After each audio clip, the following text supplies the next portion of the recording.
বাবার জানাজায় মাহি বি চৌধুরী। রাষ্ট্রীয় মর্যাদা বলে কিছু নাই, আল্লাহ ছাড়া কেউ মর্যাদা দিতে পারে না। দর্শক, রিপোর্টটা পড়লাম। বিষয়টা হচ্ছে, আপনারা নিশ্চয়ই জানেন, সাবেক রাষ্ট্রপতি এবং বিকল্পধারা বাংলাদেশের সভাপতি ডক্টর AQM বদরুদ্দোজা চৌধুরীর তৃতীয় নামাজে জানাজা তার মুন্সিগঞ্জে হয়েছে এবং তারপরে তার দাফন হয়েছে। সেই জানাজার অনুষ্ঠানে মাহি বি চৌধুরী কিছু কথা বলেছেন, বাবার কিছু স্মৃতি উচ্চারণ করেছেন, কিছু ক্ষোভ দুঃখের কথা তিনি বলেছেন। কথাগুলো আসলে সত্য, খারাপও লেগেছে। যাই হোক, আমি একটু বলি কি বলেছে, তারপরে আমি একটু সামান্য একটু বিশ্লেষণ করব। তিনি বলছেন যে রাষ্ট্রীয় মর্যাদা বলে কিছু নাই, মর্যাদার মালিক একমাত্র আল্লাহ, আল্লাহ ছাড়া কেউ মর্যাদা দিতে পারে না। আমাদের মনে আছে 2004 সালে বঙ্গভবন থেকে বের হয়ে তিনি বলেছেন, অর্থাৎ বাবা বদরুদ্দোজা চৌধুরী বলেছেন, ক্ষমতা কোনোদিন চিরস্থায়ী হয় না, কিন্তু ইজ্জত আল্লাহর বিশেষ দান। আজকে রোববার সকাল 10টার সময় জানাজার আগে মুসল্লিদের উদ্দেশ্যে তিনি এই কথা বলছেন। মাহি বি চৌধুরী বলছেন, যারা আজ ভালো অবস্থায় আছেন তারা অন্যদের দৌড়ের উপর রাখেন না। খুব সিগনিফিক্যান্ট কথা। ক্ষমতা কারোর জন্য চিরস্থায়ী না, মানুষকে সম্মান করবেন তাহলে সম্মান পাবেন, এটাই বি চৌধুরী সাহেবের শিক্ষা। যারাই ক্ষমতায় আসুক, আমরা বি চৌধুরী সাহেবের পরিবার সবসময় মাথা উঁচু করে বিক্রমপুরের মাটিতে এসে দাঁড়াতে পেরেছি। তিনি আরো বলেন, রাজনীতির জায়গায়, কিন্তু জিয়াউর রহমানের ছবিটা এখনো তার বেডরুমে মাথার উপর আছে, মানে বদরুদ্দোজা চৌধুরীর বেডরুমের মাথার উপরে আছে। কাজেই রাজনীতির জন্য বিক্রমপুরের একজনের সঙ্গে আরেকজনের সম্পর্ক যেন নষ্ট না হয়। তিনি বলেন, রাষ্ট্রীয় মর্যাদা নিয়ে কেউ নতুন করে কথা বললেন না, এতে ঝগড়া লাগবে, আমরা নতুন করে ঝগড়া চাই না। তিনি মারা যাওয়ার সময় তার ছাত্রী, ডাক্তার, নার্স, রাজনৈতিক নেতা কর্মী মিলে 1 থেকে 150 লোক উপস্থিত ছিল। তাদের কোলে মাথা রেখে তিনি আস্তে আস্তে আল্লাহর কাছে চলে গেছেন। এমন মর্যাদা সম্মান রাষ্ট্র দিতে পারবে না। এই ছিল কথা।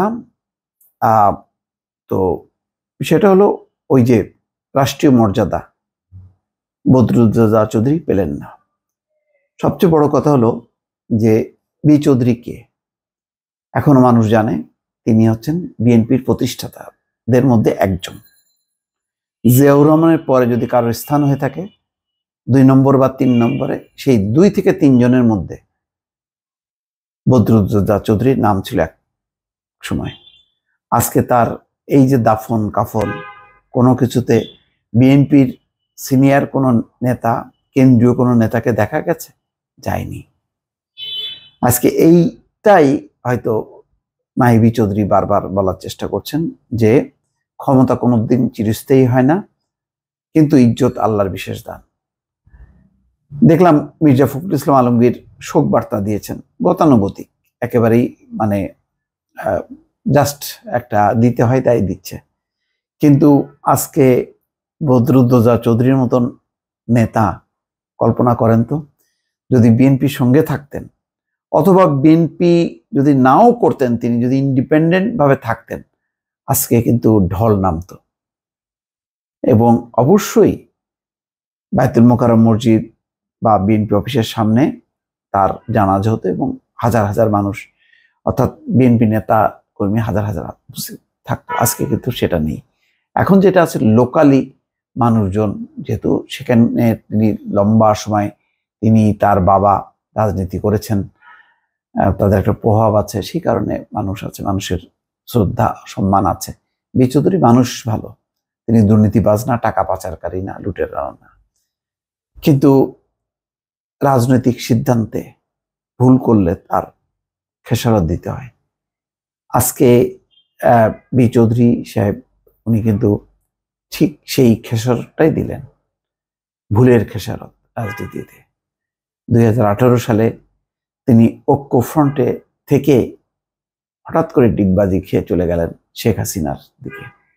যে শেখ হাসিনা ভোট নিয়ে 15 বছর তামাশা করেছে, সেই তামাশা নির্বাচনের তিনিও অংশ নিলেন তার ছেলের বুদ্ধিতে, পরামর্শে, অথবা তার নিজের বুদ্ধিতে, যাই হোক না কেন, দায়িত্বটা তো বদরুদ্দোজা চৌধুরীর উপরই পড়ল এবং তারপর থেকেই একেবারেই বিচ্ছিন্ন বিএনপি বদরুদ্দোজা চৌধুরীর কাছ থেকে। অথচ বিকল্প ধারা করার পরেও কিন্তু একটা সম্পর্ক তৈরি হয়েছিল।